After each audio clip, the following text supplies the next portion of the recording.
Namaste, and I welcome you all to this session 8 of Guru Bodha series.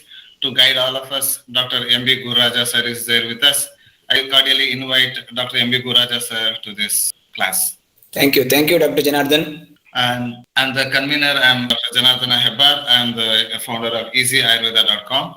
Dr. M.B. Guraja sir is an Ayurveda professor in an Ayurveda college, and also he runs Dhaula Pentacare Ayurveda Treatment Center in Shivamogga, Karnataka. And he comes with more than 22 years of experience, both in teaching and also in Ayurveda practice. There are some like watershed movements, or there are some transformational movements in any field. So this Ksheerabala Taila, getting that transformed into capsule, oil being transformed into capsule was probably one such moment in Ayurveda pharmaceutical advances, because they did that. Probably Swadeshi Pharmacy was the first one to do that, and many other Ayurveda herbal capsules started coming into the market. Now we have more than 10 Ayurveda herbal oils meant for oral consumption in the form of a capsule. So, Dr. Guraja sir, can you please explain in brief regarding Ksheerabala capsule, why it is called as 101 and its brief indications, etc.? Thank you, Janardhan. Ksheerabala 101 is one of the important preparation in Ayurveda. Basically contains tilataila and godugdha. This oil has been repeatedly fortified and it is boiled continuously to achieve the tailapaka. So when this is done in a repeated number of times, then it is called as market like 7 times avartana, 21 times avartana, like that. But as a general notion, it is said in Ayurveda there are 101 times. But practically when we do beyond 30 avartanas, instead of retaining its oily nature or fluid nature, this will convert into almost semi-solid one because of the dugdha is being added to the form. So this is one important vata pitta hara and important neurotonic and nervine tonic, and it is used in many of the neurological conditions including sciatica, trigeminal neuralgia, osteoarthritis, or even all related with the vata. Whatever the general diseases we get in the vata OPDs or the OPD related with the vata disorders, all we can use it as a primary drug of choice. So this has been used basically for Seka, as well as it is applied Abhyanga, and it is for Pichu and even the internal consumption. For every purposes it is done. But when we utilize it for the purpose of Nasya Karma as well as internal usages, particularly in case of Pakshagata and such type of things, it is always preferred is the one which is taken number of avartanas. So once there is a number of avartanas, then it is a fortification, and this fortified Ksheerabala will always better effect than the simple 1 or 2 avartanas. So in order to observe this, previously consuming these oil, it has become a troublesome issue. But later, because of the pharmaceutical industry and it is advanced technology, now it is being brought into form of both the soft gelatin capsule as well as a hard gelatin capsule. We find nowadays Ksheerabala in various forms.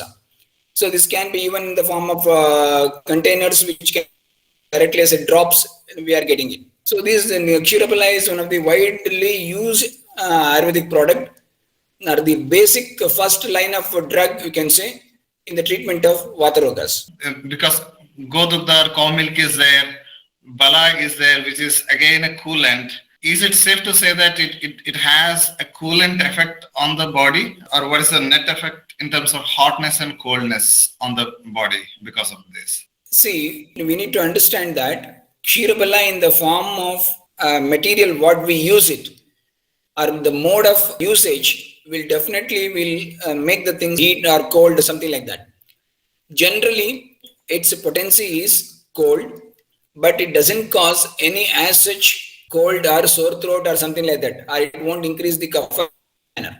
But provided if Ksheerabala is used on a wrong day, like rainy day, cloudy day, on those occasions, If you are using Kshirabala as Nasya, Kshirabala as a Shiropichu, and Kshirabala as something as an oil massage to the head, so then there is a possibility of increasing kapha at the Uttamanga, that is head, and as well as even there may be some sort of running nose or something like that. So these type of things will happen.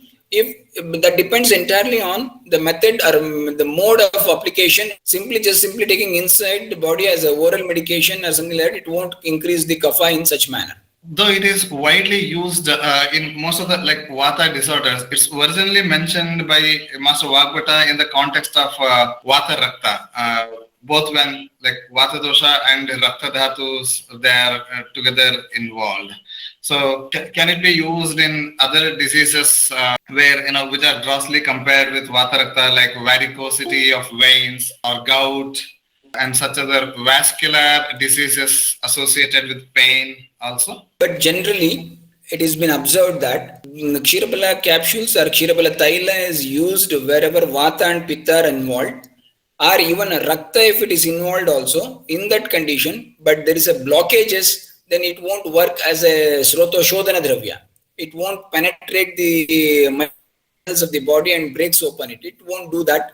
It is one of the potent Guru as well as a Snigdha and Sheetha Dravya, and it is definitely going to improve the bone density. It is definitely going to reduce the Vata, and it is a nervine tonic. It penetrates to such a level of tissues, and it helps in particularly for the circulation and all those things. But it won't reopen the channels which are blocked, so something like that, like what you call vascular insufficiency, something like that. We don't find such results in vascular insufficiency and these conditions.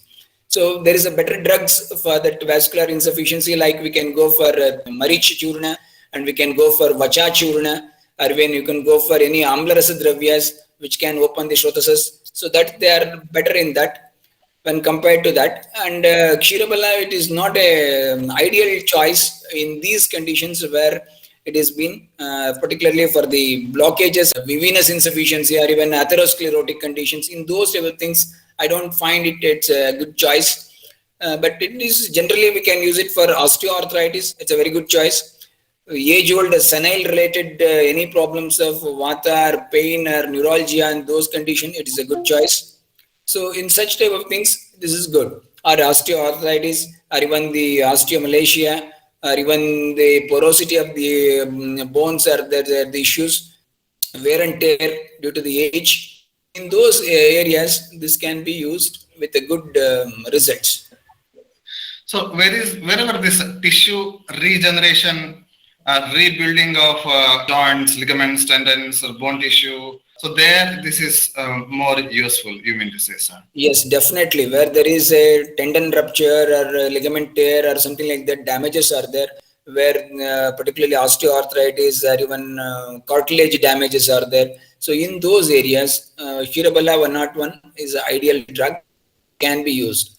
Of course, provided the person should be, what we are selecting, that person should not be too much hefty. If too much hefty person is there, or when Kapha Prakriti is more and dominantly is having all the habits and even the food, whatever he takes, it improves the Kapha Tattvas in the body, then such a person should be given Kshirabala with caution, or even with the low dosages. We cannot go for an ideal and a strong dosage of Kshirabala in those type of patients. So probably, for example, a high kapha person, as in case of obesity, probably just one capsule or just 5 to 10 drops in one single dose with the Kshirabala Taila with say Triphala Guglu or Yograj Guglu can be made into combination, so that yes, Triphala Guglu can be made into a combination with this, or even any Vatahara Kashayas can be made into combinations of this. Many times we do that type of things, Vatahara Kvata or even Maharasnadi Kvata.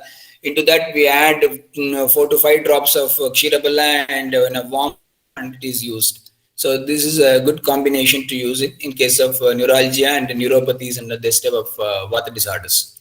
Bala Siddha Cordifolia is very well known to boost immunity. The word Bala roughly translates to strengthen immunity in the body. Kshirabala Taila, I've seen many practitioners using it in like a autoimmune thyroiditis where there is immune correction is required, or in cases where immunity boosting is also required, it is used. So it definitely seems to have some effect on immunity as well, sir. Definitely, it has a role on immunity to play, particularly where drug for Bala, which is also once again used as a Vatahara Dravya and potent Vatahara Dravya and also Pitta Dravya. So whenever there is a involvement of Vata and Pitta and such diseases were manifested, it may be any autoimmune disorder, then there is, along with any other our drugs of immunity boosters, whatever we speak about, like ashwagandha and all those things, this combination also holds good. Many times we come across, that's the reason we use it, ashwagandha balarista, so in these conditions to improve our immunity part of it. But as a Ksheerabala, when we are using it, it is as a tissue builder, basically for the where there is a kshaya or the reduction of the tissues or tissue loss is there. It may be any sort of tissue, it may be asti or bone, it may be majja, or it may be mamsa or kandara, sira, whatever it may be, ligament, or even what you call tendons, all these things where there is these type of material that have been deprived or reduced in their quantum or their nature or their strength. So in those areas, as a drug of choice, we can use this, and it gives a wonderful results in these areas rather than any particularly for the immunity purpose. We need to blend in case of immunity. So in order to provide an immunity boosting effect, we may have to even go with amlaki or guduchi or kalamega, something like that. We need to add to this to give an effect of that, or ashwagandha, something like that. Yeah, so this is kind of a Ksheerabala Taila is a multifaceted medicine which has its own indications, but it also can gel well with other set of medicines to bring about a versatile other actions also. And you said that it is combined with Bala and Ashwagandha, and then Arista is prepared out of that. And there is also, we have this Bala Ashwagandhadi Taila also. This is usually used in improving the muscle strength, as in case of muscle wasting, paralysis, etc. externally. So there, Ashwagandha would strengthen the muscles, tissues, tendons, and Bala would improve the nerve strength. So Bala is very commonly used to improve the nerve strength, nerve regeneration, or at least strengthening the or rebuilding the myelin sheath in that purposes. Yeah, definitely. It is in those areas. It is a very wonderful drug as a combination. Bala, ashwagandha, as well as even many times we come across even dashamula in a supporting manner. It also helps in the improving of the nerve endings, or even you can say myelin coating or whatever it is. So it helps in conduction of nerve functioning in a better manner. So, and even also neuropathies or any pain or neuralgias, such type of conditions, Bala, Ashwagandha, Vidari, and these type of drugs, they do a very wonderful role. They'll play. Of course, Ksheerabala is one of the combination we use in those conditions. The question was like, because lactose intolerance is very much prevalent in most of the Western countries, and probably due to the cold climate there and cold weather conditions, largely Anupadesha, because it is multiple times processed with milk to prepare Ksheerabala Taila, should we totally avoid it, or can we make it a combination with some other say pungent rich medicines like Haridra Khanda or Jeera Karista, etc.? So how to deal with this lactose intolerance issue, sir? I don't think so. This Ksheerabala 101, if it is taken in patients with lactose intolerance, there may be some issues. As such, we didn't find any such problem, because dugdha, or the milk we are using it will not be in the same fashion with at the end product. It is one of the ingredients in the preparation. Multiple times we may use it, but I don't think so that the entire portion of the dugdha, the milk as it is in its components, will enter into the oil. So it's only in a colloidal format, and it will be not as a dugdha thing. So this will not going to cause any problem to lactose intolerance patients. We can reduce it, the number quantum of the medicines which we give to them in the beginning. If it is any suspicion is there regarding the lactose intolerance, and the patient may complain of that. So in that case, we can go with the Haridra Khanda, or even Trikatu Churna can be added to that. Even Jeera Karista can be added to that, to improve the conditions. And Coming to its utility in paralytic patients, in which conditions associated with paralysis and also in which stage of paralysis should we go with Ksheerabala Thaila oral intake, and in which conditions better we avoid it and go for other medicines, sir?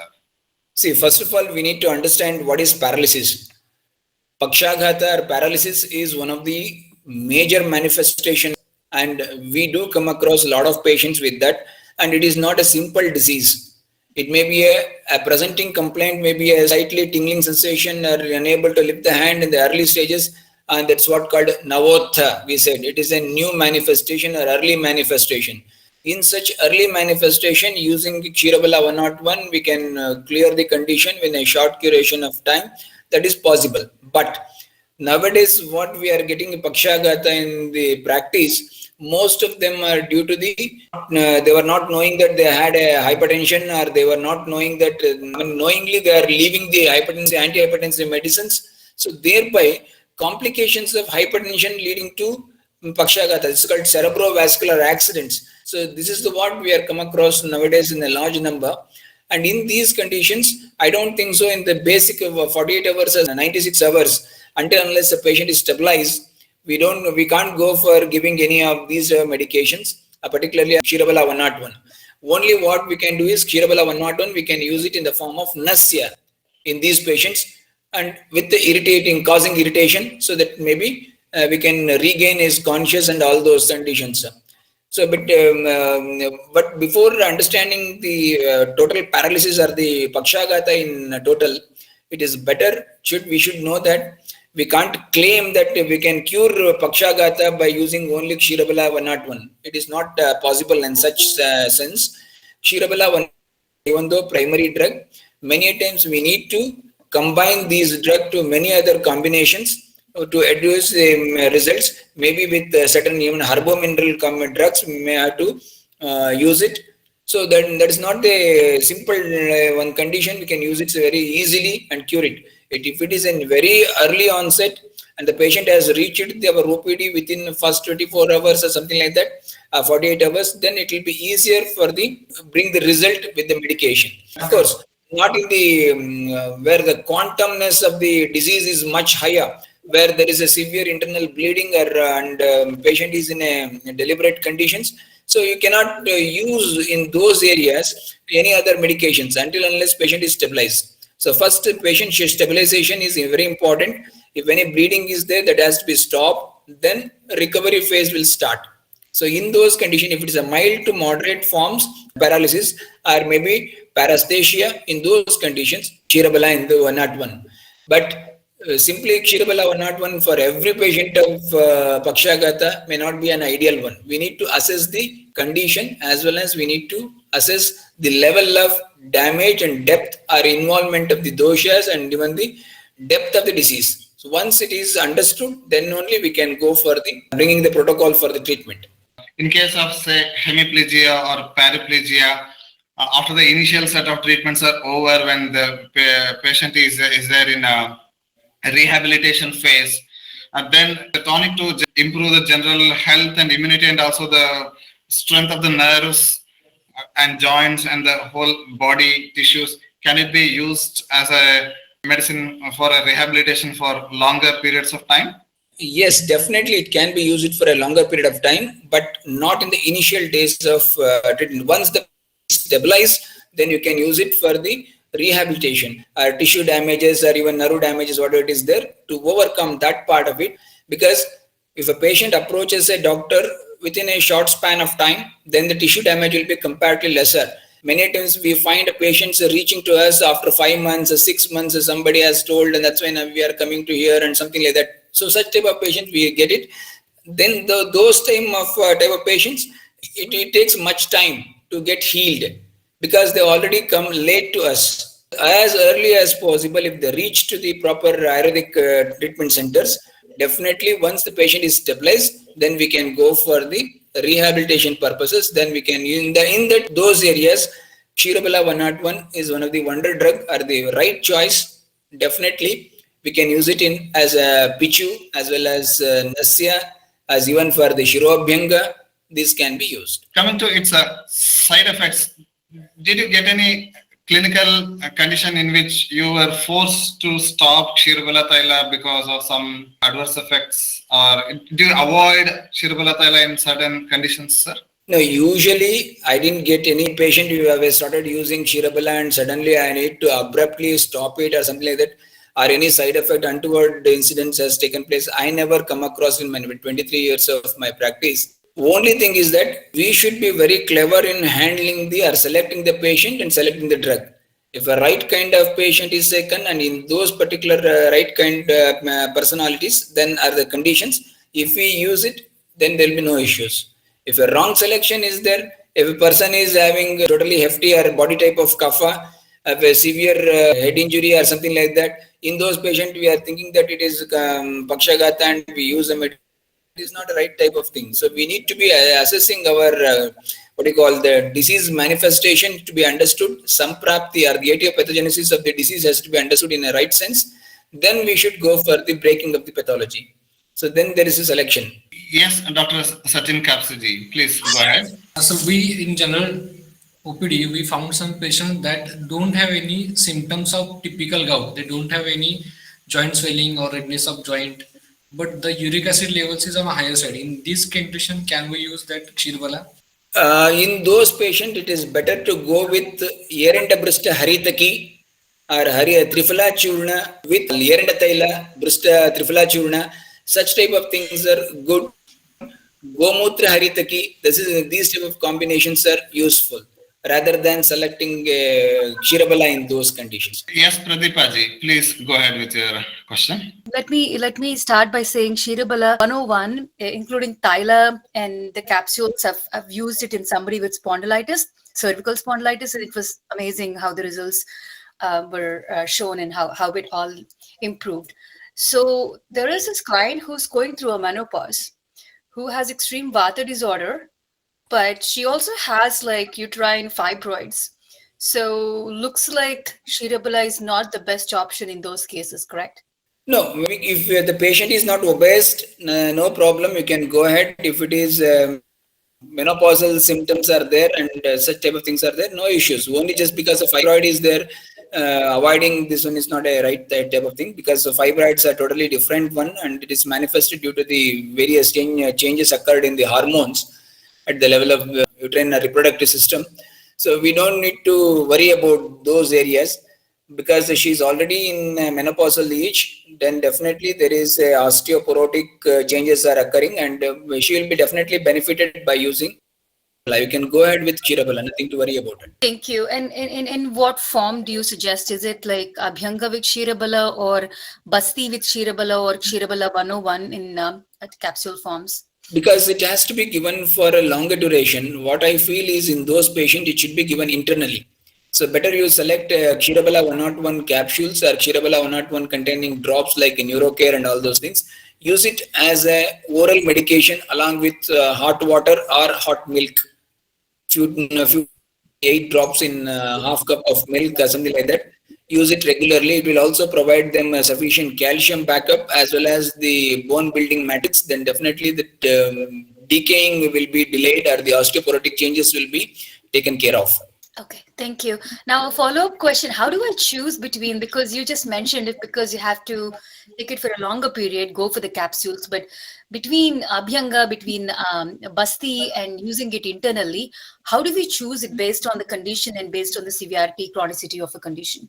No, it is not like that. If it is a patient of menopausal syndrome or menopausal conditions, usually that will run for a period of 5 to 10 years. The patient will feel that the changes in her. So in say a long period, then it is better to go for, because such a long period we cannot go for doing Abhyanga and all those things. That is not the right kind of thing. So the better thing is in a Shamana Matra, continuously if it is taken in the form of internal medication, definitely it is going to help. Excellent. Thank you so much.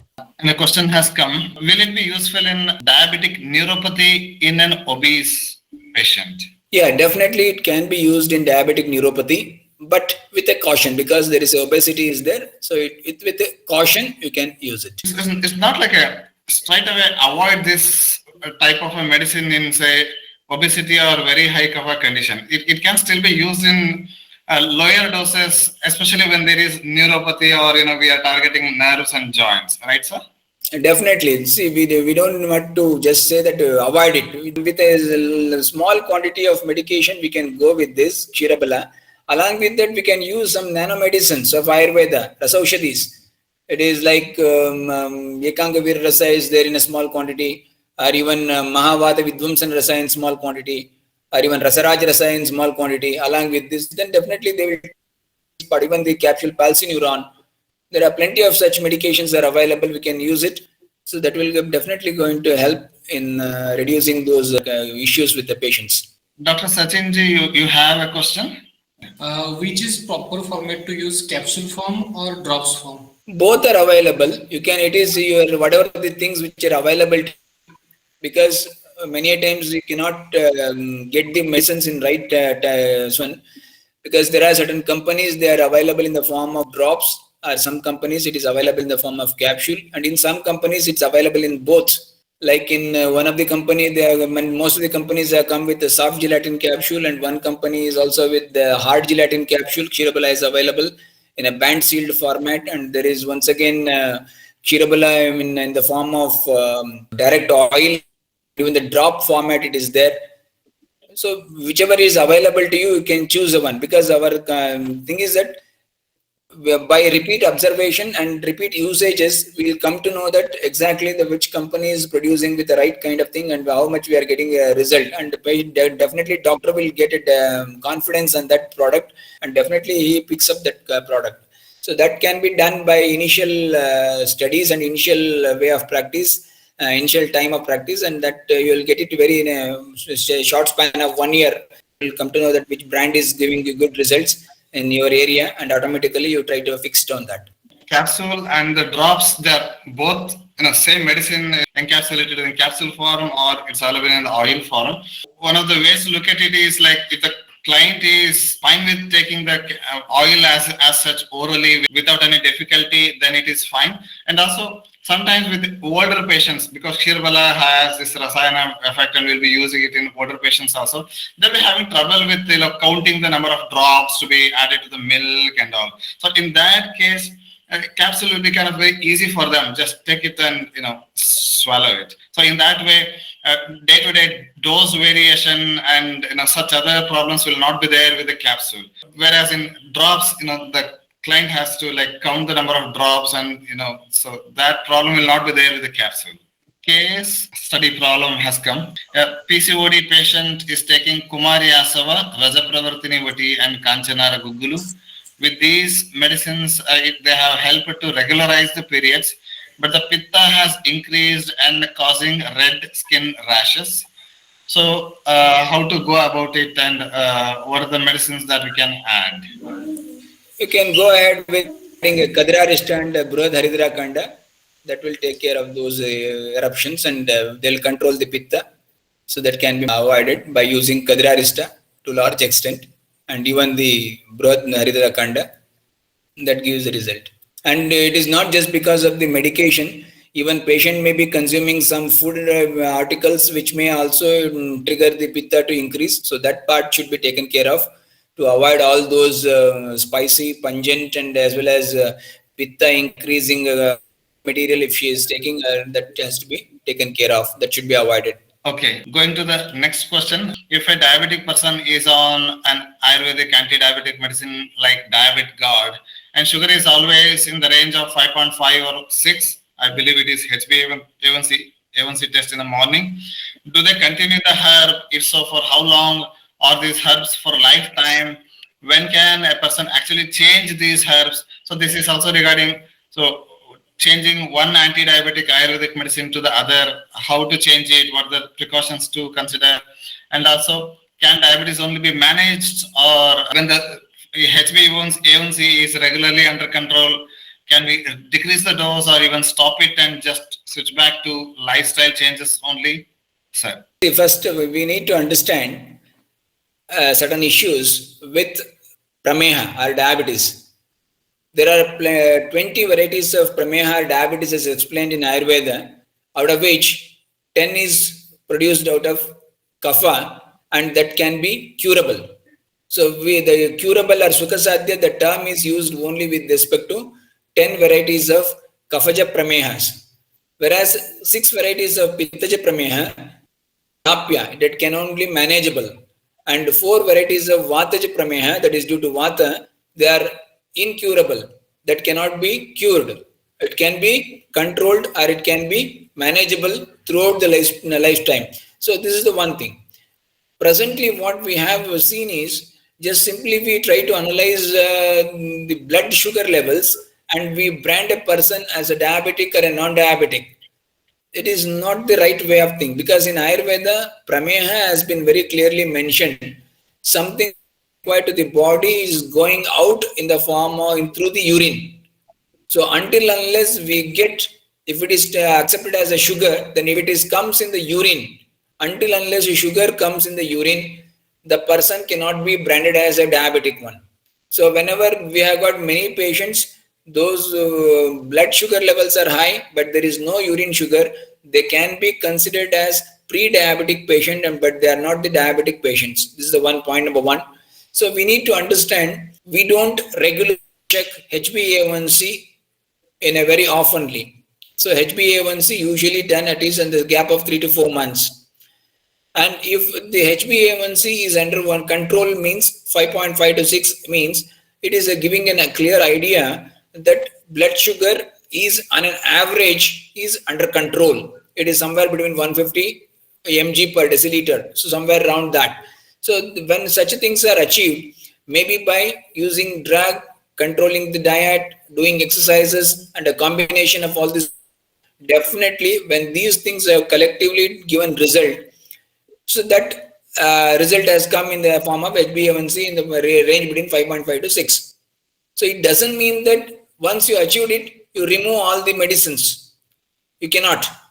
Medicine as well as this diet control as well as exercises, it's a combination. This has to be done in case of a diabetic person. Once the person is branded as diabetic, then this has to be maintained for a lifetime. Of course, depending upon food intake, sugar intake, a periodical checkup will give a very good idea that how to control it. If you want to shift from one medicine to other medicine, then once again, like Ritu Sandhi Charya, slowly avoiding this, slowly imbibing the new one, then shifting off. So such type of things, if it is done, then it will be good. So don't worry about leaving the medication in a diabetic patient. That is not a right kind of thinking. Sugar should be under control by hook or crook with these methods, by drugs, diet and exercises, or a combination of all the three. We need to keep it under particular level in order to avoid complications or landing in trouble. Suppose the client is taking any anti-diabetic Ayurvedic medicine for diabetes and say he has an ulcer or a non-healing wound, then we say include, for example, Tiktaka Grita or Tiktaka Kashayam or in a Mahamanjistadi Kashaya, etc. So these Tikta, Grita, bitter herbs and Manjista, such other herbs also have an effect on the blood sugar level as well. So we need to be cautious with the doses there, sir. No, we need to go for, see, it's many times we cannot say that 100 grams of Grita will going to reduce this much of mgs of sugar. No, we don't have such type of data. We need to just give, based on the Agni of the person, based on the doshic involvement, body type and body weight, maybe with the gross ideologies, we can fix the dosage. And once we fix the dosage and the patient start taking it, then we'll come to know if any changes occurs. But that changes will not be such a drastic one that it will going to cause any hampering. For example, Tikta Grita or anything like that, we're going to reduce the sugar to hypoglycemic area. No, such type of things are not happening and it will not happen. Only a patient, caution, that's a caution is whether if it is going to lower the thing, then other anti-diabetic drugs what we are taking, that dosage has to be readjusted. Another question, it has come in the chat. Sir, an arthritis patient with a lot of knee joint pain and shoulder pain, crackling, popping joints, is taking Yogaraj Gugulu, then a joint support with Gugulu, Guduji, Trifula, Vidanga, Haritaki, Ashwagandha turmeric, Hingwastaka Churna, and topically Mahanarana and Pindataila Abhyanga. The client is taking for 2 weeks and not finding relief. How to go about it? The first thing is, before I can make a comment on this, I would like to know the age of the patient. That's the one point. So age of the patient plus whether the patient is suffering from diabetes or not. That is also important to know. If a patient is suffering from diabetes, then we need to check that area. And second thing, if there is no diabetes, then it is fine. We can go ahead with this. But how long it may take? Yes, definitely it takes much more time. You cannot expect a result in these type of people where there is a shoulder pain or even the knee joint pain. It should come to result in a very short span of time. It won't come. So you may have to go for a treatment protocol of maybe around 2 to 3 months to get some sort of relief. But keep under the diabetic blood sugar levels under check. That has to be kept under very much strict control, then automatically the pain will reduce. Otherwise, because of increased blood sugar, shoulder pain and something like that, even most of the patients with diabetic will come to, nowadays we are coming in the form of frozen shoulder. So that is the reason we should take care of that part. And once that is covered, then automatically the regular you are giving for the joints, which will bring the sufficient results. It contains the combination contains Yogaraj Gugulu and another one with Gugulu, Guduchi, Trifala, Trikatu, and Hingwastaka Churna. But because there is like a cracking and popping joints, there is some tissue degeneration also. So probably Ksheerabala Taila would be a good addition there. No, there is a tissue degeneration. There may be cartilage wear and tear. That is also there. So for that, Ksheerabala is going to definitely help. But once there is overweight, diabetic, uncontrolled blood sugars, then definitely they are influencing the pain sensors. That part has to be taken care of. Otherwise, without doing any our workup on those areas, simply targeting the pain things, and we don't find the results. We need to be very careful in that. They are asking what can be given for diabetes. They are in US. You can go for Nisha Katakadi Kashaya if it is available in the US. Nisha Katakadi, I think Kottakkal produces it and it can maybe available online. And many other Kerala-based companies, I think they are doing it. Let's go to a current problem. First we had COVID problems. Now we have post-COVID or COVID vaccine related some health issues. The question is, after taking COVID vaccine, some are really very tired and exhausted. They find the energy level low and they find very less enthusiastic. Some people sleep for longer period of time with fatigue. What can be done to build the energy levels back, both for diabetic and non-diabetic individuals? See, first we need to understand that in the post-COVID situation or even the post-COVID vaccination, we usually get two type of people nowadays. One is wherein people complaining of feverish or pain at the site of injection. So this is very commonest one, and it can be managed with simple anti-inflammatory drugs. For 1 or 2 days, it will be cleared.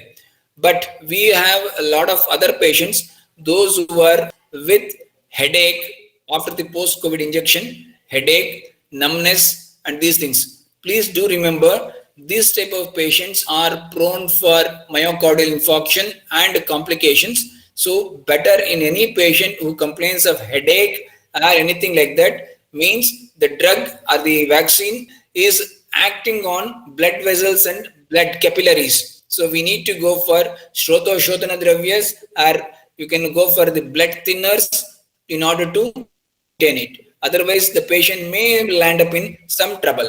And on third category, what we find is reactions. Some eruptions are seen all over the body and associated with itching and all those things. And that will also subside by 1 or 2 days usually. Sometimes it may take longer time. In order to avoid the threat of myocardial infarction or clotting, vascular clotting and such other incidences, probably like a garlic or a trikatu churna, something of that nature can be given as a precaution post? Yes, definitely. What I feel is that we need to give to the patients, if they are non-diabetic, it is better. Amla juice, very commonly available, and it is very good one. And our dadima juice or the pomegranate juice that can be taken, or even the orange juices, the vitamin C containing drugs, something like that. So these are all Shrota Shodhana in nature, and Amla Raso Hrudyana, based on that concept, they will be working. And second thing is Shrota Shodhana Dravyas like Trikatu can be given in the form of anti-platelet activity is seen. Such type of drugs can be combined. And if it is not a hard and fast rule that we need to go with only Ayurvedic medicines, in case of any severe emergencies, there are anaphylactic reactions are there, we need to send the patient in the right, and it should be handled in the emergency. We cannot simply take it on a thing that we will going to treat only with Ayurveda or something like that. No, but we need to give due respect to the situation or the demand. Whatever the situation demands, accordingly we should plan the treatment. Yeah, I too have seen like many allergic reaction clients. Actually, one of my friends' wife had like chronic allergic reactions post after taking vaccine, and in fact, I have referred them to you because they are from Shimoga. Because the question had like fatigue or tiredness as a unique symptom. Probably ashwagandha would be a good one, because a lot of ashwagandha was, research was done on ashwagandha for COVID. Probably it will also address the fatigue issue of post-COVID vaccine related things also. See, we need to understand that whenever there is a fatigue after post-COVID vaccination, most of the time it is not due to the disease, but it is due to the which is reacting in such a way, particularly on vessels. We need to understand that vessels are targeted. There is an inflammation in the vessel. That's why there is a hampered condition. Supply is not being given to the tissues, and that's why the tissues are showing there in the form of lacuna of energy or glucose or whatever it is. Our supply chain is hampered. That's why they are showing reactions. So we need to understand that fatigue and all those things, if it is there, it is an indication that Rakta or the vessels are involved under the influence of this vaccination, and there is a problem, and we need to go for anti-platelet and blood thinning materials, and which can pump up the issues. And once these things are cleared, then automatically the supply chain will regain, and the tissues will get once again their requirements of even oxygen and what are the glucose and all what supplies are there. Is there a mention of wheat versus rice diet for diabetic patients? So the question is wheat versus rice diet for diabetic patients with Ayurvedic reference. There are conflicting opinions on this, and would love to hear your thoughts, sir. Let me make it very clear. Many a times I do come across a lot of patients with diabetes, and the same thing they are saying that we have stopped eating rice, we have stopped eating that one. No, this is a nonsense, total nonsense. Whatever you are eating, if it is excess to you, definitely will make you to land up in diabetes. It may be wheat, it may be rice, it may be ragi or the black millet, it may be even jowar, it may be what sort of cereal you are eating, whatever it is. If you are eating things in excess, definitely that the excess is going to cause the disease. It is not the rice which is going to cause the disease. So it's any form of carbohydrates. If you are taking any source, so that carbohydrate richness is going to cause the problem. So as far as it's very clearly say in Ayurveda, we try to understand the disease of prameha, the nidana, it's very clearly said, swapna sukham, asya sukham. So whatever because of the interest to eat more and more thing, people are consuming a lot of diet and anticipate that they'll shift it from rice to wheat, or from wheat to siridhanya or something like that, or millets or something like that. No, it is the things that you need to expend the material what you are taken in, energy in the form of body what you are receiving, it has to be expended. It should to stay down in the body. Second thing, we need to consume less. If less quantity of food is taken, then automatically our energy intake is reduced, and whatever we use it as a mechanism of exercises and all those things, through that energy is lost, then automatically blood sugar level will be in control. So it is better to understand in this way rather than just giving another material. And even many times I feel patients are asking what should be eaten for the control diabetes. I said, don't eat. Eating is a problem. You need to cut down on eating. Don't ask me that what should be eaten, taken in case of diabetes. It is not the right type of question. So cut down on intake. That is the right type of message what I have to give here. Pradeepaji, please go ahead. I'm sorry, he mentioned about Siridhanya. I was going to ask about it, but same thing, right? Because we see clients coming in. Most of these clients have Indian background. And some of them also come to us saying, we're completely cutting down the carbs because I'm a diabetic. So what are your thoughts on that? See, you cannot totally cut down the carbohydrates. We have carbohydrates in many of the wide variety of materials available in this universe, and we will be taking it. And our first important thing is we cannot 100% cut off the carbohydrate because our brain tissues and functions only on carbohydrate. We need to give carbohydrate. We cannot. So there will be certain amount of carbohydrate richness is there that can be brought down by alternating with the intake or reduce the total diet quantum and reduce the intake. So if that is balanced, then automatically things will settle down. No need to go for a total cutoff of carbohydrates. That is not even right way of doing it. Thank you. Many of the health pundits of Western countries who are into sports and who are into like diet management and all, because now the blood sugar level can be monitored with different apps and all. So it has become kind of a craze for cutting down on the foods that increase the blood sugar level. Which causes a sudden spike in the blood sugar level. So it has literally gone out of control. So I was listening to one of the there's a podcast by Rhonda Patrick. She's a PhD, and she said that she watches. After taking every different types of foods, she measures her blood sugar level, whether it's spiking and all, and she found out that she is healthy, non-diabetic and whatnot, but she found out that grapefruits cause an immense spike in the blood sugar level. So she was indicating to avoid grapes. But this sugar level, whether it is spiking or not, by avoiding that, she's avoiding also the nutritious and other phytonutrients which are gifted to us by grapes. So sugar control is not like in the only criteria to be concentrated upon, sir.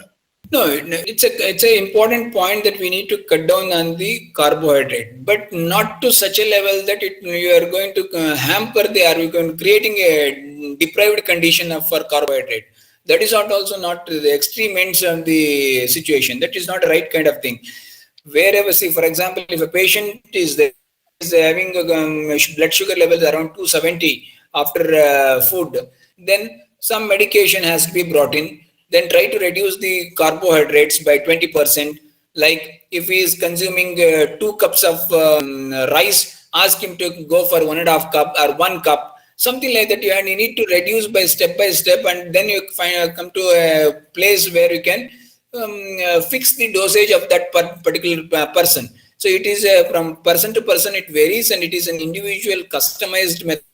You can go ahead with this, and ultimately fixing a person's diet basically not only depends on the type of food, but also its agni. See, if my agni is not proper, if I ingest a lot of material, it won't get digested and goes out of the body. Then it won't increase the sugar. If it is to be digested, then it is assimilated, then it will go into the bloodstream. So Agni is also having important role. Then there is absorption. It is to be done by some receptors. Some dhatu materials are required. Convert it into our body tissues. So all these are what you call Bhautika Agni. All these type of hormones or enzymes. These are all liquid. Everybody has to play their role. Simply cutting down on the carbohydrates or even totally avoiding carbs, that is not going to help anyway. Sometime later, then the patient may end up in some tissue damages and wear and tear. I have seen patients using Siridhanya continuously. After a few months of using Siridhanya, they come out with pain in the joints, even though sugar levels are normal. Clearly, Siridhanyas are very ruksha in nature, and definitely it will going to increase vata in the body. So once vata is increased, definitely it also leads to pain. We need to be very careful in handling these things. It's simply reducing the diet for some time is a very ideal way. Work up comparatively more work up than what we are doing it. and it has to be designed according to the person's need. We need to take a lot of history while collecting from the patient about his personal habits and the way of we doing Vyama exercises and all those things. What is the quantum nature of work he is doing? Based on that, we can give some suggestion and variation or how to increase by step by step. It doesn't mean that simply for a person one who is already doing 1 hour of practical exercises and all those things, you ask him to go do it for 2 hours or 3 hours, then they may end up in suddenly some cardiac arrest and some problems will be there. Recently, we have a very strong personality at the very early ages like Siddharth Shukla. He died because of cardiac arrest, maybe because of excessive work.